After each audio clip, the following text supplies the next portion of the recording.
নমস্কার, আপনারা দেখছেন জেলা বার্তা। আপনাদের সঙ্গে আমি শান্তিপ্রিয়া। জেলা হস্তশিল্প প্রতিযোগিতা সিউড়িতে বীরভূম জেলা শিল্প কেন্দ্রের আয়োজনে জেলা হস্তশিল্প প্রতিযোগিতা ও প্রদর্শনী অনুষ্ঠিত হলো সিউড়ি সুপার মার্কেটের জেলা শিল্প কেন্দ্র কার্যালয়। জেলার বিভিন্ন প্রান্তের শিল্পীদের হস্তশিল্প সামগ্রী এখানে প্রদর্শিত হচ্ছে। 3টি গ্রুপে শিল্পকর্মগুলিকে রাখা হয়েছে। প্রথম গ্রুপে কাঁথা বটিক শিল্প থেকে 6 জন শিল্পীকে নির্বাচিত করেন বিচারকরা। দ্বিতীয় গ্রুপে কাঠ, শোলা, কচুরিপানা, খেজুর পাতা ও ঘাস দিয়ে তৈরি শিল্পকর্মকে রাখা হয়। এই গ্রুপ থেকে 3 জন শিল্পীর শিল্পকর্ম নির্বাচিত হয়। তৃতীয় গ্রুপে চর্ম, মেটাল, ডোকরা, টেরাকোটা ও সেরামিক শিল্পকে রাখা হয়। এই গ্রুপ থেকেও 3 জন শিল্পীর শিল্পকর্ম নির্বাচিত হন। বিচারক হিসেবে ছিলেন শিল্পগুরু এবং জাতীয় পুরস্কার প্রাপ্ত শিল্পী তৃপ্তি মুখার্জি ছাড়াও 2 জাতীয় পুরস্কার প্রাপ্ত শিল্পী কমল মালাকার ও দেবী মুর্মু। জেলা শিল্প কেন্দ্রের জেনারেল ম্যানেজার সৌমেন দত্ত এই কর্মসূচি সম্পর্কে বিস্তারিত জানিয়েছেন আমাদের প্রতিনিধিকে। জেলা হস্তশিল্প প্রতিযোগিতা এবং প্রদর্শনী এটা আমাদের এই 11 তারিখ আজকে উদ্বোধন হচ্ছে এবং 12 তারিখ কালকে অবধি এটা থাকবে, প্রদর্শিত হবে। এবং এই যে এখানে প্রায় 200 আর্টিজানদের ক্রাফটস আইটেম তাদের প্রোডাক্ট ডিসপ্লে করা হয়েছে, তারা পার্টিসিপেট করেছেন এই কম্পিটিশনের জন্য। তা সেগুলোকে আমাদের যে জাজের প্যানেল আছে, আমাদের এখানে জাজের প্যানেল যারা আছেন, ন্যাশনাল বডি প্যানেল আছে, তারা এটা বিচার করে দেখবেন। দেখে সেখান থেকে আপনার মোট 12 জন শিল্পীর প্রোডাক্টকে ওনারা বিবেচনা করবেন এটা অ্যাওয়ার্ডের জন্য, ডিস্ট্রিক্ট লেভেল হ্যান্ডিক্রাফটস কম্পিটিশনের অ্যাওয়ার্ডের জন্য বিবেচনা করবেন।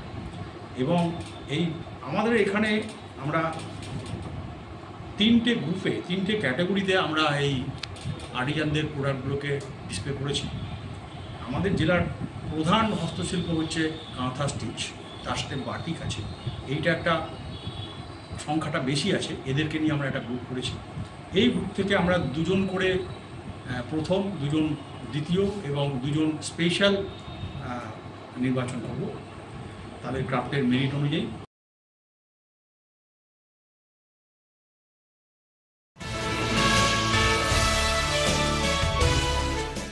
বাংলা সংস্কৃতি জগতের নক্ষত্র পতন, প্রয়াত কিংবদন্তি মনোজ মিত্র।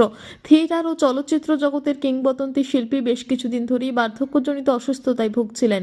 মঙ্গলবার সকাল 8:50 নাগাদ তিনি শেষ নিঃশ্বাস ত্যাগ করেন। 85 বছর বয়সে প্রয়াত হলেন বাঞ্ছার আমার বাগান, আদর্শ হিন্দু হোটেল খ্যাত অভিনেতা। সঙ্গীত নাটক একাডেমি পুরস্কার জয়ী নট ও নাট্যকারের প্রয়াণে বাংলা সংস্কৃতি জগতে বিরাট শূন্যতা তৈরি হলো।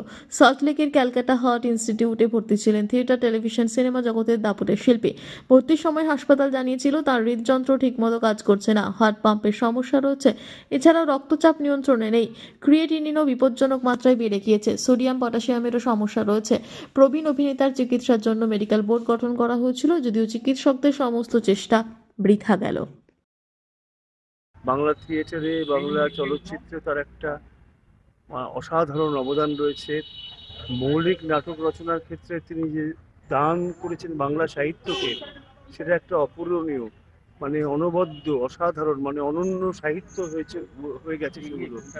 আমরা একসঙ্গে বিদেশে বঙ্গ সম্মেলনে, লন্ডনে শারদোৎসবে আমরা একসঙ্গে অভিনয় করেছি মনোজ মিত্রর সঙ্গে, ওনার নির্দেশনায় মুন্নি ও সাত চৌকিদার নাটকে। তার 70 বছর বয়সে আমি পূর্ব পশ্চিম থেকে তাকে সম্বর্ধনা দিয়েছি। তার সঙ্গে দীর্ঘ যাত্রা একটা শেষ হলো, বিচ্ছেদ হলো, এক অপূরণীয় ক্ষতি। বাংলা নাট্য সাহিত্যকে তিনি যে পর্যায়ে উন্নীত করেছিলেন তার কলমের জোরে, সেটা আমাদের কাছে একটা উত্তরাধিকার হয়ে থাকবে।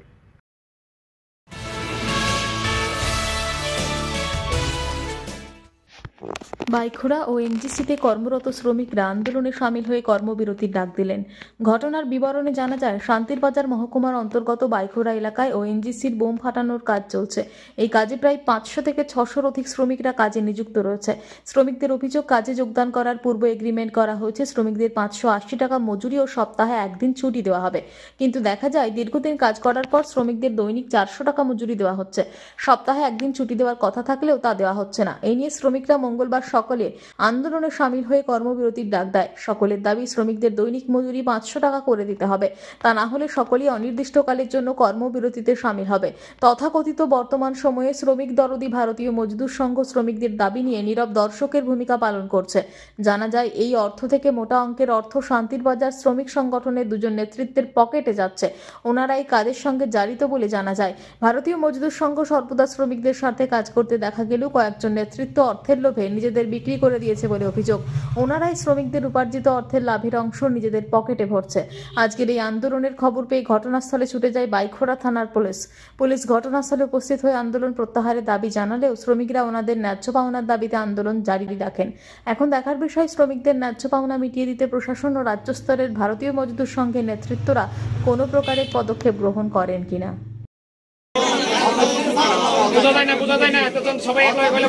24 পরগনার মহেশতলা পৌরসভার 7 নম্বর ওয়ার্ডের রবীন্দ্রনগর থানার অন্তর্গত আখড়া ফটক এলাকায় দীর্ঘদিন ধরে অবৈধভাবে চলছিল জুয়া সাট্টা মদের আসর। দিনের বেলাতেও কচি কাচারা স্কুলে যেতে ভয় পাচ্ছিল। সন্ধ্যার পর সেই উৎপাত আরো বেড়ে যেত। এরই প্রতিবাদে স্থানীয়রা ওয়ার্ডের তৃণমূল কাউন্সিলরকে সঙ্গে নিয়ে পুলিশ প্রশাসনের উপস্থিতিতে একটি প্রতিবাদ মিছিল বার করেছিলেন। শান্তিপূর্ণ মিছিল প্রায় শেষ হয়ে এসেছিল 5টার মধ্যে। এমন সময় এক অবৈধ কারবারি মিছিলে অংশগ্রহণকারীর উদ্দেশ্য করে কটূক্তি করে। এরই প্রতিবাদে উত্তেজিত জনতা সেই সমস্ত মদের দোকানগুলি ভেঙে ভেতরে থাকা সমস্ত মদ বাইরে এনে খুলে ফেলে দেয়। পরে রবীন্দ্রনগর থানার পুলিশ ঘটনাস্থলে পৌঁছে পরিস্থিতি সামাল দেয়।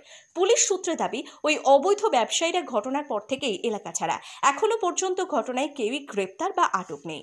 মহেশতলা পৌরসভার 7 নম্বর ওয়ার্ডের তৃণমূল কাউন্সিলর সব্যসাচী বসুর দাবি, কতিপয় ব্যক্তি নিজেদের স্বার্থেই ব্যবসাগুলি চালায়। স্থানীয় জনগণ যখন উত্তেজিত হয়ে সম্মিলিতভাবে আন্দোলন করছে, তখন এই অবৈধ ব্যবসা সম্পূর্ণরূপেই বন্ধ হয়ে যাবে।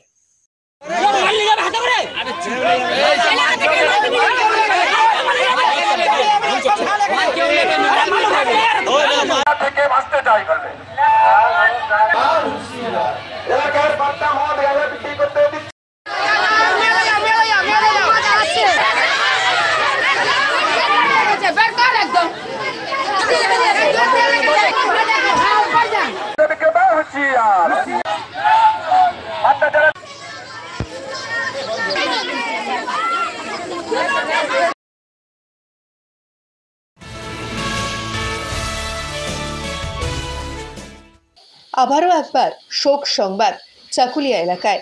ভিন রাজ্যে কাজে গিয়ে আবারও মৃত্যু হলো পরিযায়ী শ্রমিকের বাড়ি উত্তর দিনাজপুর জেলার চাকুলিয়া বিধানসভার আমুরিয়া এলাকায়। পরিযায়ী ওই শ্রমিকের নাম তারিকুল, বাবার নাম সেন্টু, বয়স আনুমানিক 20 বছর। পরিবার সূত্রে খবর, বেশ কয়েক মাস আগে মান্ডির কাজে ভিন রাজ্যে গিয়েছিল তারিকুল। সেখানে ইলেকট্রিক শক লেগে তার মৃত্যু হয়েছে। মৃত তারিকুলের বাবার বক্তব্য, রাজ্যে পর্যাপ্ত কাজ না থাকার জন্য বাইরে যেতে বাধ্য হয় আমার ছেলে। আমরা জানতাম না বাইরে কাজে গিয়ে এমন হবে। আমার ছেলের কিছুদিন হলো বিয়ে হয়েছে। আমরা অসহায় হয়ে গেলাম। তারিকুলের অকাল প্রয়াণ পরিবার সহ গোটা এলাকায় শোকের ছায়া। আমার বিদেশে যেতে হলো, বিদেশে গিয়ে এই ধারণায় এই সিস্টেমে এখন মারা গেল। তো এখন এইটুকু আমাদের দাবি যে এখন যে হিসেবে মারা গেছে লাশটাকে আমাদের কাছে এনে হাজির করুন, আমরা এইটুকুই দাবি করছি। মানে লাশটা আপনাদেরকে বাড়িতে চাই? হ্যাঁ, হাজির করুন। ঠিক আছে।